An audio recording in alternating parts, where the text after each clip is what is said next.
You are listening to Meet the Thriller Author, the podcast where I interview writers of mysteries, thrillers, and suspense books.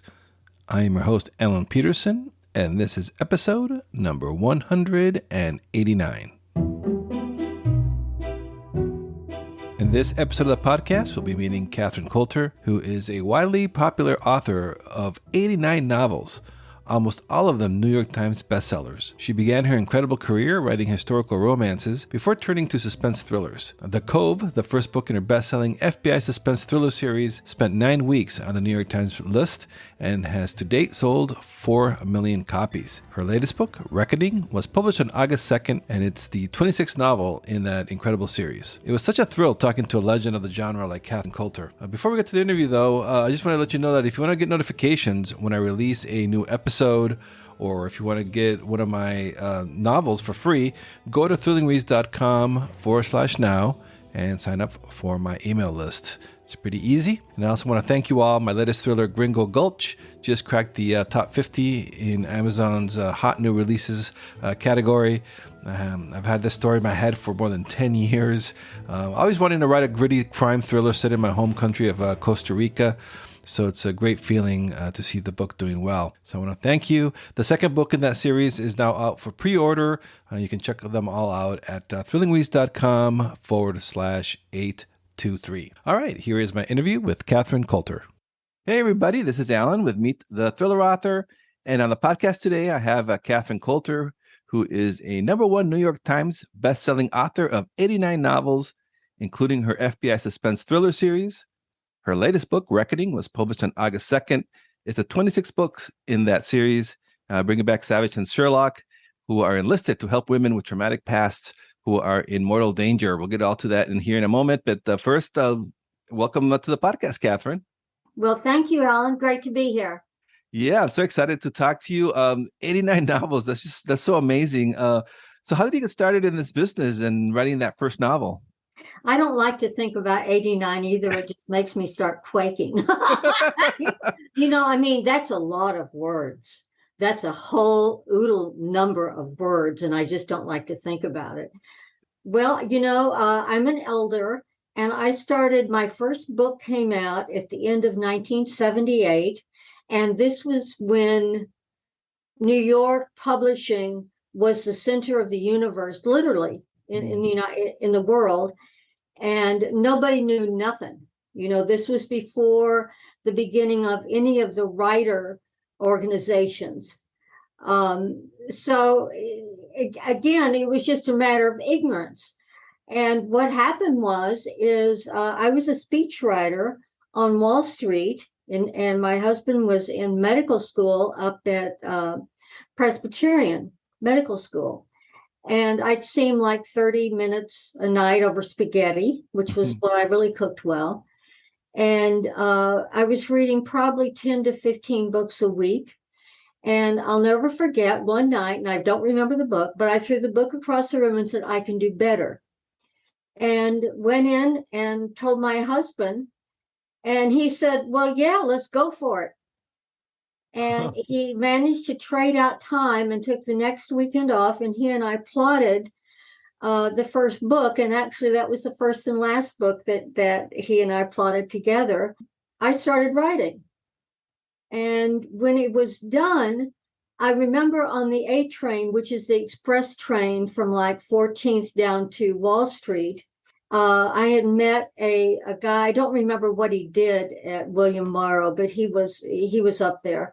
And so I said, well, I've written a book, and I'm sure he wanted to pat me on the head because, as I have learned over the years, everybody either wants to write a book or can write a book or is writing a book. But what he gave me was the name of a freelance editor, and she was also a model. And I couldn't believe what she looked like. Let's not go there. I'll just get depressed. But she read it and she said, let's go for it. Now, what she had that, of course, I had no idea about was this was a Regency romance. Let me just back up a second. And at that time, I just had the sense that if you're going to do something brand new, like write a frickin' book, you want to know some stuff going in. And my master's degree is in early European 19th century with an emphasis on England. And I had been raised reading Georgia Hare, who started the Regency genre. So I knew the Regency period backwards and forwards. I knew all the politics going on at the time. So I had, in essence, eliminated two big, huge unknowns. And so what she had was a list of the editors and the imprints that did the Regencies. And of course, I knew some of the imprints because I wasn't stupid. But what she had was the name Hilary Ross, who was the signet imprint at the time in New American Library, which was the class act in the Regency romance at the time. So, Alan, you know now that you can take query letter writing 101 for heaven's sakes. But there was no such animal then. So I'll never forget, I wrote this dumb butt letter, something like, Dear Miss Ross, I wrote this book. I like it. I hope you do too. I mean, it was really, anyway. And as she called me at my office 3 days later, took me out to lunch and offered me a 3-book contract. You know, everybody would be excited to hear that until you kind of delve into it. And there are a couple of reasons why publishers would do that. One, which I love to think was indeed the case, but probably wasn't, was that the editor absolutely loves the book. But the second most overwhelming reason is that over 60% of authors under contract to a publishing house are late. Can you believe that? That's crazy. They are late.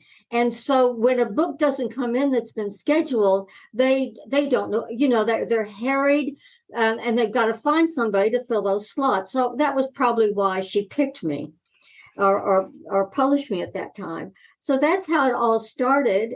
The book came out in December of 1978. And I'll tell you, it's, you know, in life, we have some specific memories that you'll die remembering. They're just like a picture clicks and you got that forever. Well, I'll never forget, we lived in a big high rise in Central Park South, right across from Lincoln Center. And a great big, what do you call it? Kind of like a hotel entrance. And all the mail and so forth packages were at the back front desk, like in a hotel. And I walked up there and I knew everybody. And so there were some smiles and everybody knew about the book. And they said, Catherine, you have a package. And I stood there and I opened that up. And there was the Autumn Countess, my very, very first paperback book. And it had my name on it. You know, and it had this picture and it was just, and I just stared at it. And I'll never forget, I walked to the elevator and we lived on the 36th floor and I had my briefcase between my legs and I was still holding the book in my hands, just about ready to faint.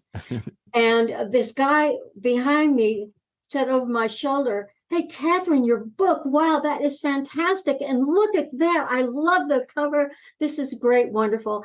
And then we parted ways and I got off at the 36th floor. And this was Frank Gifford.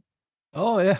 And I'll never forget. I don't care if he screwed around on his wife. What was her name? Is it Kathy Lee Gifford? Yeah. I don't care if he screwed around on her. He was so generous to say that. Yeah. No, and I've never forgotten it as long as I will live. And so that was the very first book. And it was so exciting. And of course, I still knew absolutely nothing. And when we finished the first three, it was interesting because the editor, Hilary Ross, normally what houses still do, if they don't like your name, they will give you another name or ask you to pick another name, and then they own it. And that can lead to all sorts of dire consequences for you as a writer.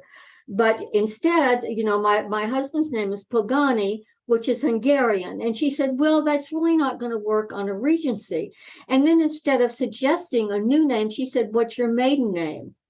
And I said, it's Coulter, Catherine Coulter. And it's so pretty, people think it's fake, but it's not. And it's also my legal name. So there was never an issue. And so she said, well, you know what? You really need to get yourself an agent. And because I was such an ignoramus at the time, I accepted the agent who was one of her best friends. And yes, I could have negotiated a finer contract myself. But then what happened was this would be in 1980, 81, I guess. I contacted Peter Heggie, who was the secretary of the Authors Guild at that time in New York. And the only reason I knew of him was because he's Hungarian. And so I called him up and I said, I want an agent and I want a woman. So he gave me 3 names. He gave me 2 women and 1 man. And today I don't even remember who the women were, but I went to see the guy and he was at William Morris and his name was Robert Gottlieb. And he was 6 months out of the mail room.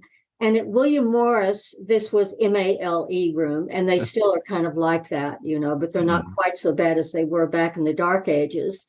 He was in kind of this broom closet with no window and all this kind of stuff. But I asked him, I'll never forget, I said, what do you want to do? What are your goals? And he said, I want to be on the board of directors of William Morrow by the time I'm 45. I'll never forget that. Wow. So then he negotiated, changed then to long historical romances or bodice rippers, which they really were. They were hysterically fun.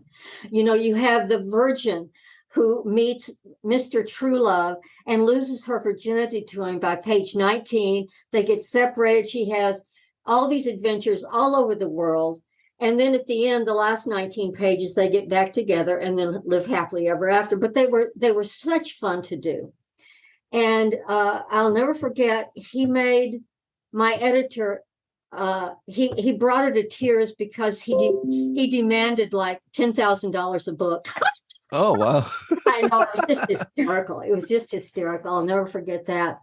But this is a cute factoid, is that in 1987, he called me up and he was nearly hyperventilating. And he was 37. And he said, I'm now on the board of directors. Wow. So you're like almost about 10 years shorter. You got it. And he is probably one of the top agents in the world. And we have been together since 1981, longer than any of his marriages. And, I give the greatest presents. I really do. So he married Olga in 2001, actually just before he split off from William Morris because he got out sharked by Michael Ovitz.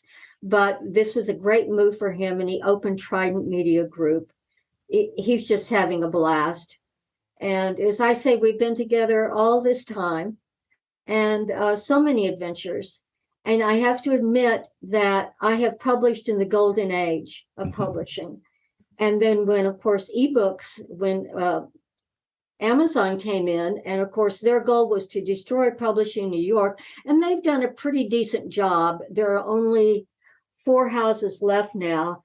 And when Simon & Schuster is sold, that will make 3 big houses. That there's the antitrust. They keep merging with each other, and yeah. And I hope that they don't let them take over. I really hope so, because we need to keep the houses as many. Well, we have 4, but Simon & Schuster was kind of tanking, and Robert got me out of there just in time. So, I mean, he is on top of everything. He knows everyone. He loves the art of the deal. He was kind of like former President Trump. He loved the deal and very, very good at it. So that's kind of, the publishing industry has changed tremendously with ebooks. I had asked my editor at William Morrow about what would you say ebooks to hardcovers, and she said our most recent stats, yours, are 3.5 ebooks sold to 1 hardcover. So you can really see the how ebooks are taking over, and you have to admit it's so easy.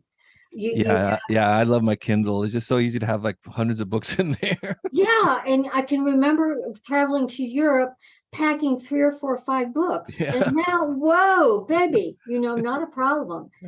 So it's a very interesting time and a very exciting time for new authors because there are so many possibilities that weren't available back in the golden age. And if you were lucky enough to get accepted by one of the big seven, you were set. But if you weren't, you were screwed. Yeah. You were screwed. But now the world's your oyster. You can do whatever you want. It's fantastic. And when did you decide to like transition to like thrillers and mysteries? Were you a fan of that as a reader as well? But before you started to write your own thrillers? Yeah, that's a really good question, Alan. I guess the trademark of all of my books is tons of dialogue, humor, and Mhm. mysteries. In most of the long historical romances, there's a mystery because my brain works that way. And the dialogue and humor hopefully follow through in all of them. But I'll never forget. Well, the idea came to me, and I wrote the first. It was a romantic suspense, and it was the first hardcover, and it was in 1989. And the difference between, you say romantic suspense because if you can't call it a romance unless at the center is the relationship, okay, and then you Mhm. can have anything else around it really impacting on it, but if the center is the relationship. In a thriller, it's the conundrum or the mystery or finding out what the hell is going on is at the center. And then you can have life, romance, woo woo, whatever you want around it.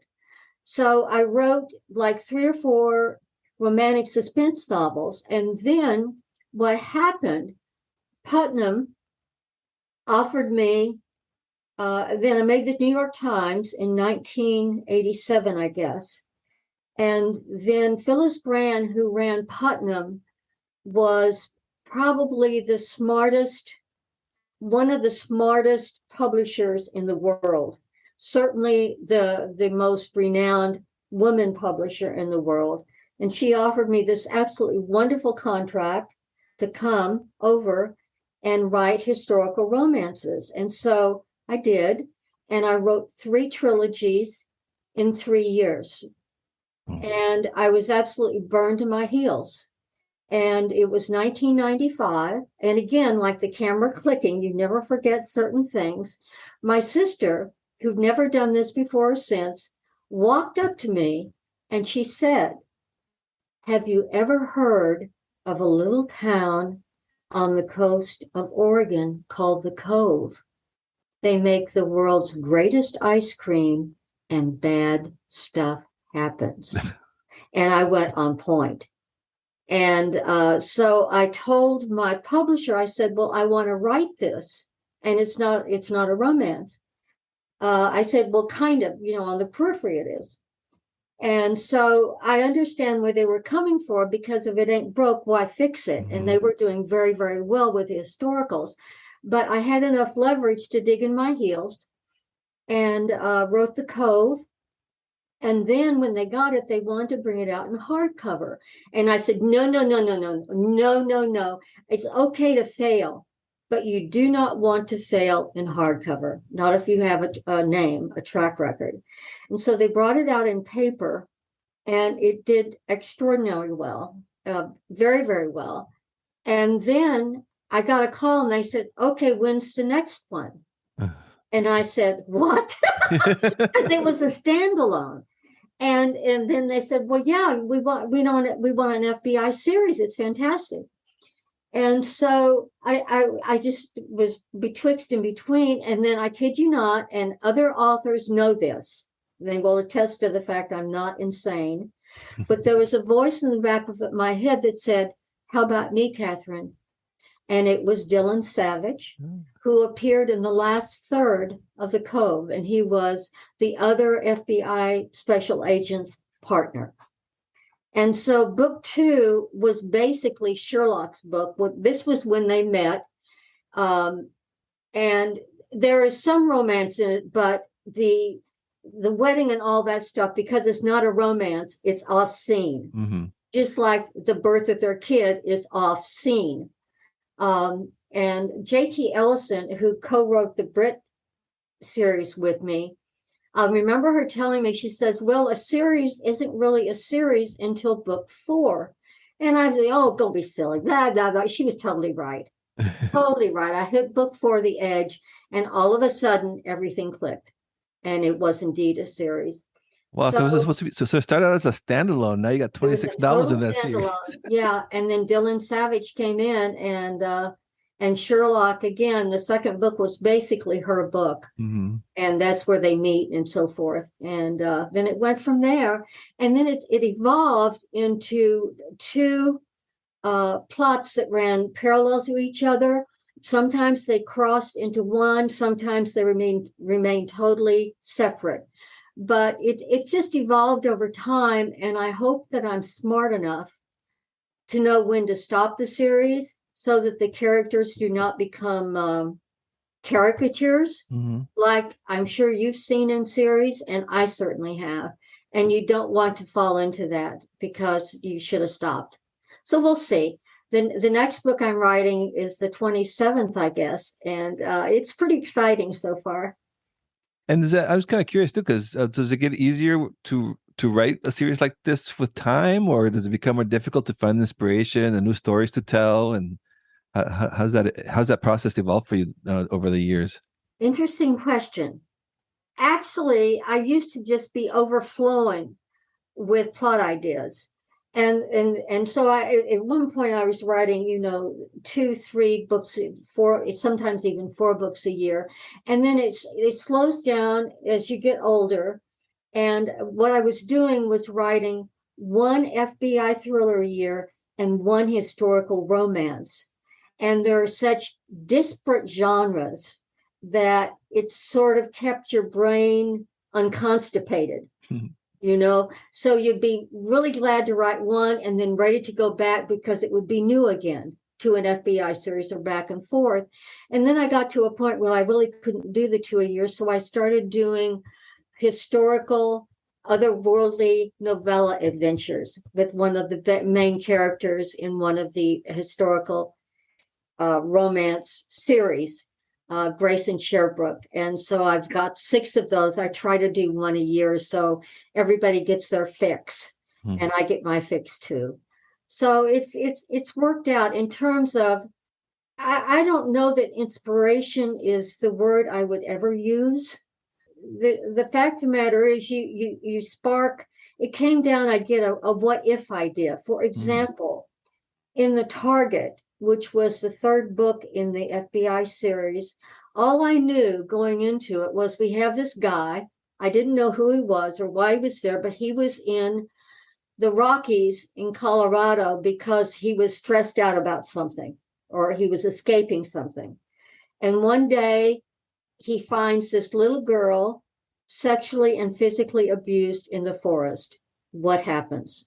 And that's how that book started. And then it kind of develops and evolves from there.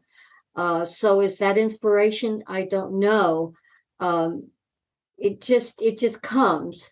And if you're a pantser, there's a potser and a pantser. I never heard those words in my life till maybe 5 years ago, but I'm definitely a pantser. You write by the seat of your pants. Mm-hmm.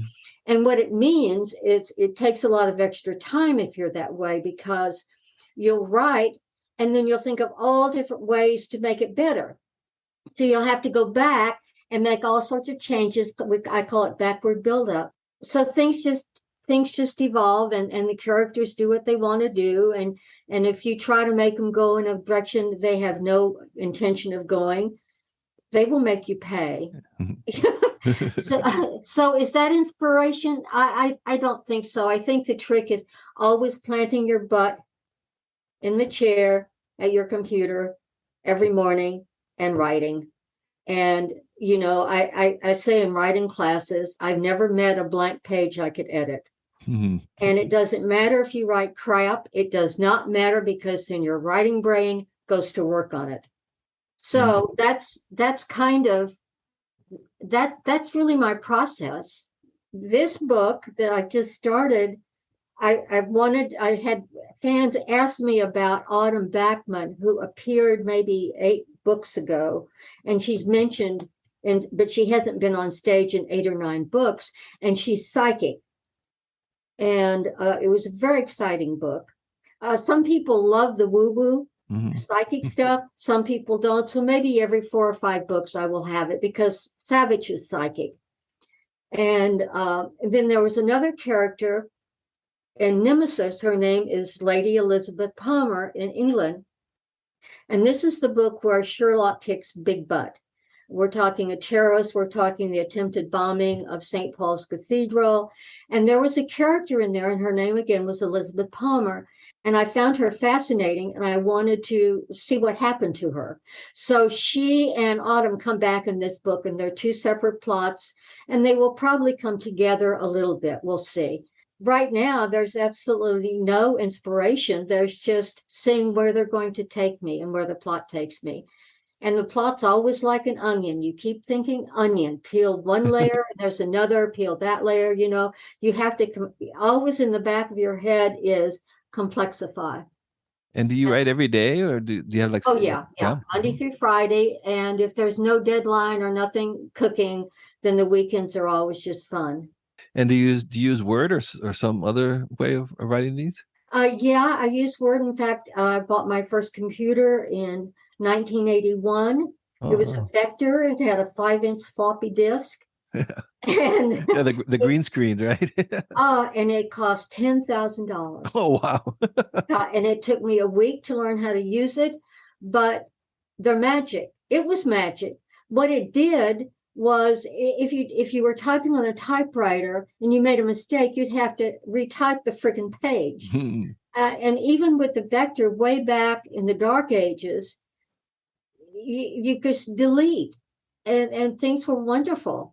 So, there are a lot more bells and whistles now, but I have no more liking than I did for that Vector way back in the ARC days. Yeah, I remember the first computer I got too. It had the manuals. It came with like 10 books, like a car. Oh boy, I would say, well, I had somebody with me training me for 3 days. It was that intensive, because nobody really knew all that much, and everybody was trying to learn together. So it was very exciting. In terms of writing, I'm an early morning person, which disgusts a lot of people. But I tend to stop writing about 10:30. I write from like 7:30 to 10:30, and do Facebook every day. I always post every day on Facebook.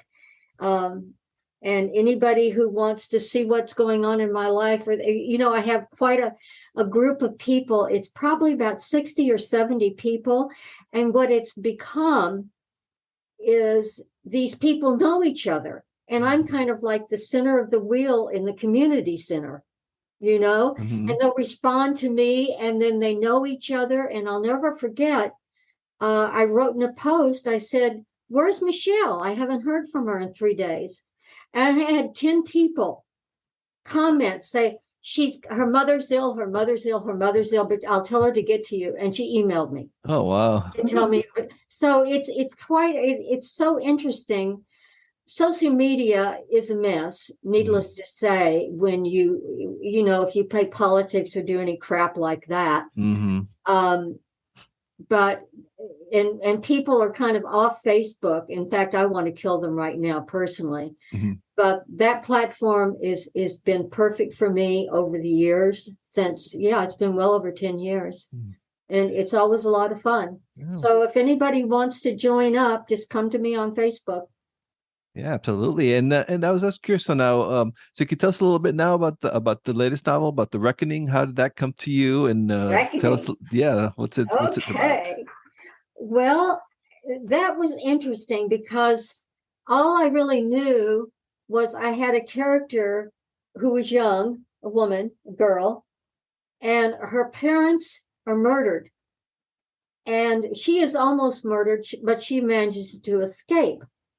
And I have a person that who's a friend in Queensland, Australia, And so then I sent my character to Australia, which was wonderful. I had such fun with that and made sure I got everything right because we're not Aussies. And so then where she led was amazing, was amazing. I had no idea what was going to happen with her, but it was really amazing. And then Emma Hunt was in the third book, and she was a little girl that our judge found and physically and sexually abused. Then the Hunt family reappears in Backfire, which was about 6-7 books ago, and Emma is a piano prodigy. So everybody said, more Emma, more Emma. So I brought her back, and the Hunt family, and everybody loves the Hunt family. And she's going to be playing at Kennedy Center because she's very famous now, and she's 12 years old. And so that plot really turns itself on its ear. When I got to this one point, it just totally flipped on itself. And so they were, I guess that's, things are going on in your medulla oblongata back there. But I was really surprised at what happened, and it worked perfectly. Again, you keep peeling off the onion, changing directions, keeping the reader guessing. That's kind of the point. And one thing in all of the books, every single one of them, I can always promise there's going to be justice at the end. And I'm never really all that gnarly or gritty or bloody or that kind of thing. Very rarely, very, very rarely. And none of the main characters are ever going to die, and certainly no pets. Yeah. I've heard that the pets, like the worst thing you can do. Oh, a friend of mine asked me to read her book, and it was set back in it was a Western set back in about 1860, and there was this battle, and the dog got killed. And I said, "You kill this dog, I will never speak to you again." Yeah. So she ended up having the dog die of old age. And so I was kind of curious too, because since you're like write these as you're a pantser, like you said before, from when you're staring at the blank page till you're done, like how long does that process take for you usually? The words just come. Ellen, everybody has a gift, and it's what you do with it that either gives you a chance to succeed or it becomes a hobby. My gift is the words just seem to come. Things just come. And as I said, it can be total crap. It does not matter, because then I will work on it in my brain.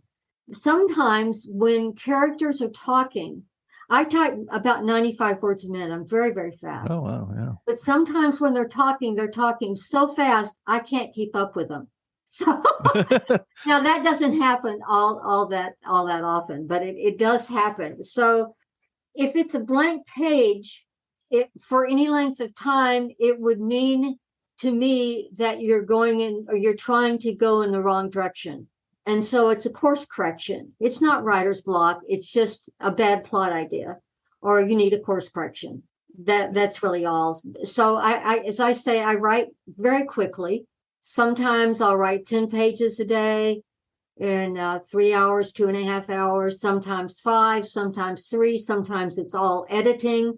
If I'm going back to make a lot of changes, I would counsel people, don't be tied into, oh my God, I've got to write 5,000 words or I'm a failure. This is so silly. And don't count your freaking words. Just write and have fun. That's all. And you mentioned before about writing the Brit in the FBI with J.T. Ellison. How is that co-authoring for you? Is it different? I closed down the series about 3 years ago, I guess, because I felt it had come to its natural end. And as I tell readers who ask for more, it was getting really, really hard to come up with new and unique names to try to kill off the two main characters. JT has a very fertile imagination, though. So anyway, I had canceled it, and then I think we're going to start it up again. Oh wow, that's good. Yeah, in fact, I just spoke to my agent yesterday, and he was very, very pleased about it. And I spoke to JT, and and she already has a plot idea. Oh, So wow. this is the wonderful thing. And the way we work it is usually people writing together is a nightmare and doesn't work. I'd never done it before, and she hadn't either. And we are best friends. We usually email every day, with or without writing. When we're writing together, it would be 3 and 4 times a day, because talking about this and that and the other. But you know, since I'm the author, the main author, I drive the bus. You have to have somebody drive the bus, and it has to be well understood. In other words, if I don't like something and she were to like it, my voice is the one that goes. It's the one that takes makes the decision. Because again, if you don't have somebody driving the bus, you've got chaos. So we're going to have a lot of fun if it works out, and I hope it does. It'll be a blast, and it'll be the 7th book. And as soon as we decide on it, I will announce it on Facebook, and people will probably go, yeah. So Yeah. we'll see. Yeah, that's exciting. Yeah. And I was kind of curious too, because your books are so realistic with the FBI stuff on there, like the investigating techniques and the lingo. Do you when you do your research, do you have like a contact side of the FBI at this point? I'm just kind of curious about that process. Oh, good question. Yes. And Angela Bell was my contact, and I can't believe it, her gall. She had to retire. But she assigned me somebody new. But for example, in what book was it? I don't remember the name of the book. Enigma. I had a newborn kidnapped out of the nursery in the hospital, and I had no idea how this would work, because I knew that they have a special unit in the FBI that deals only with that. So I called him up. She set me up with it's called the card unit, and I can't remember what that means. But I spoke to the supervisor for an hour, and he told me exactly what they did and exactly what went on in the nursery. So if there were any mistakes, it was on me, not them. So anything I need, and she knows people at the CIA, although they really don't get along that well with the CIA. But if you can, you always go to the horse's mouth, particularly when it's something so utterly different, like kidnapping out of a hospital nursery. What the hell do you do? And so everything, you know, oh yeah, I could not live without these people. I'll never forget back, it was 6 months before 9/11, because if it had happened after that, you couldn't get a cockroach anywhere near Quantico or the Hoover Building. You know, everything was closed down. They asked me to come in to the Hoover Building, and so it was kind of a VIP tour. Let me just back up. They have a unit at the Hoover Building, and this unit knows everything that's written about the FBI in the known universe. And they knew I was very pro FBI, and you know, they have people reading and so forth. And so they invited me back, and we had an assistant director, and I went with Karen, you know, my right and left hand. And we were toured. We got to meet everybody. We went on to Quantico. I met all the people in the behavioral services unit. I don't know how those people do it, but you know, the burnout rate there is like 3 years max, and then you just can't take it anymore. Do you know about the behavioral unit? Right. Yeah. They deal with the worst of, the most heinous people. I did have a serial killer, and they were of immense assistance, because I met the supervisor there. And so I had a great deal of support from them when I needed it. Normally, I know enough to just go, but if there's something special, then I'm right on the phone to them or emailing and saying, help. You know, like if they find something, when, you know, people go into the Hoover Building to visit, and they have people there scanning everybody, their ID, your driver's license, making sure you're not a freaking terrorist. And so if something is found on there, what do they do? What is the procedure? And so I simply asked, what is the procedure? Because I had that happen. And so I got all the procedure down. And I told them, here's what I want to have happen. Can that happen? They said, no. Yeah. No, no, no, no. Here's what will happen. And so what they did was they worked with me together to figure out how to do it to get to where I needed to be. So they're very, I found them to be very, very helpful. If I hadn't been a bestseller, would they have been that helpful? I do not know. No. I do not know. So, And right now they've got big problems, and I just feel really bad for them, and it's the top, not the agents. The agents, I met so many agents at Quantico, and you'd have mother, daughter, father, son, father, all these combos, and they wanted to help people. And they were fine, fine people. And I just feel so sad at what's happening at the top. It's just so sad. I hope things get cleaned up. Yeah. So, Catherine, I want to ask you too, because we have aspiring writers that listen to this podcast, and you have such an amazing experience. And any advice for an aspiring thriller, mystery, suspense writer that's listening? Kind of a loaded question, huh? Well, no, it's a good question. I guess again, the most important thing, if you decide that you want to write thrillers, I would expect you, or I would say that it's imperative that you read all the top-selling thriller writers. If you don't like them, fine, drop them, read somebody, and find somebody you really, really like, okay? And write down what you really like. Do you like their pacing? Do you like their dialogue? Do you like the complexity of their plots? Write this stuff down, what you really like about that particular writer, one or two of them, and then copy it. If they're pacing, you want to try to copy how they pace. In other words, do they write like normally? For a while, I wrote very short chapters with a cliffhanger. I've changed that up. I change it around depending on the book. And you find out what works for you. But even after you've made all this list, the important thing, it doesn't matter what your genre is to sit that butt in a chair in front of your computer and do it. Don't procrastinate. Don't put it off. Otherwise, you don't even have a chance to fail, much less a chance to succeed. One other thing, it is critical that you know English grammar perfectly. You need to know it perfectly so when you break the rules, you know what you're doing.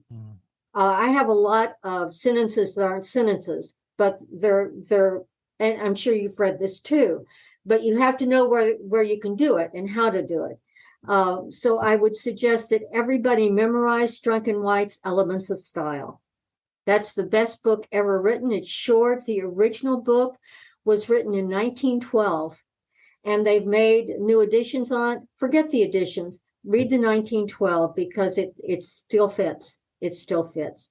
You avoid adverbs like the plague. You use said. You do not use adverbs or any of that crap or blah, blah, blah, blah. He shouted. No, the way the person says it indicates that he shouted. So you're just double dipping there. Anyway, there are all sorts of things that you can learn in Strunk & White. And also when you're reading, when you find like one or two favorite thriller writers or romance writers or science fiction writers, whatever it is, see how they do dialogue. See how they do it and why you like it. And because if you like certain things, then you will probably do it yourself. And I ain't got nothing else on. That's it. You just sit down and you do it. Well, that's great advice. And so thank you so much, because if you don't sit down and do it, it'll never get done. I don't think so. It's not magic, right? Yeah, well, I could write a book if I had time. I want to smack those people. Just smack them. All right. Well, Catherine, thank you so much for being on the podcast, for talking to us. A Reckoning is out now. Highly recommend people go check that out. It was a lot of fun talking to you. Nice to talk to you, Alan. Thank you for listening to Meet the Thriller Author. I hope you enjoyed my conversation with one of your favorite writers of mysteries and thrillers. Or if this episode's guest is new to you, I hope you give their books a chance. Helping listeners discover new authors and books is one of the coolest outcomes of doing this podcast. As always, you can head over to thrillerauthors.com to sign up to my Thrilling Reads email list. That way you won't miss out on any great deals in thriller and mystery books. You can also check out all the links and resources in the show notes for this episode over at thrillerauthors.com. And also, please do subscribe to this podcast if you haven't done so already, and leave a rating and review wherever it is that you're listening to this show. If you have done that already, I thank you. I really do appreciate your support. For my other links to my author website, social media haunts, and more, check out thrillingreads.com/links. All my links will be on that page. So that's it for this episode. See you next time, and stay safe out there.